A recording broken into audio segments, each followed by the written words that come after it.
probably the most important thing that I can say has to do with the attitude that an individual has who undertakes to be a physician. No matter what area you work in, that thread of commitment to a patient, the patient being number one, has to be there. People heard me say it a jillion times, always treat a patient like you would like to be treated. If anybody is sick enough or injured sufficiently to be in the hospital, they're scared, they're getting poked on, hurt, they don't understand. If you don't make a real effort to talk to them in plain English, they don't understand what's going on. And you can imagine.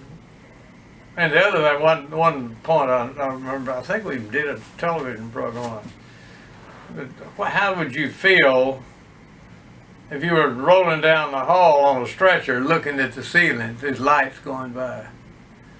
You know, or that's the way, and go in an operating room. Man, that's got to be scary. And, you know, if you're not willing to make that kind of a commitment, I don't think you ought to do it. Now, that is not the kind of talk that people enjoy hearing. And of course, I don't really care whether they enjoy it or not. I mean, I strongly believe this is the fundamental principle of being a physician. Try to somehow, as best you can, get in that individual's shoes and relate to one really good trick as far as, you know, making people comfortable is when you're making rounds, sit down like I am right now. Just, you know, in other words, that indicates you're not in such a big hurry that you're just going to, you know, hello, bye. They don't get anything out of that. In fact, it makes them mad and hurts their feelings. And there's a lot more to taking care of a patient than an operation.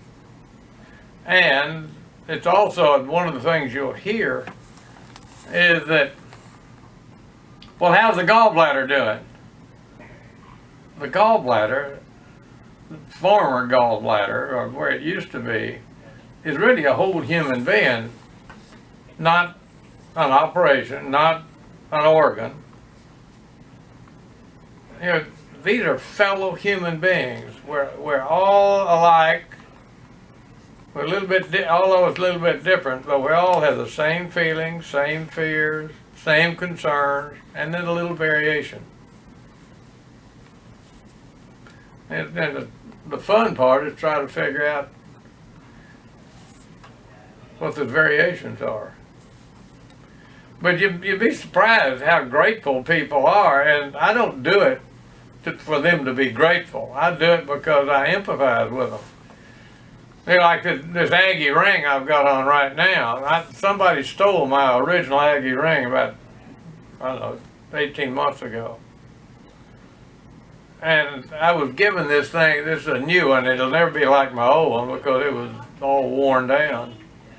But I was given this thing last night, all I knew it was coming, from a grateful patient that first time I took care of was 29 years ago, and then she called me not too long ago and she had some widening of her ascending aorta, and I got Dr. Safi involved, and then interestingly, he got me involved and I helped do the operation. But that, you know, we're just close friends. For a long time, we developed all kinds of friends if you treat people decently.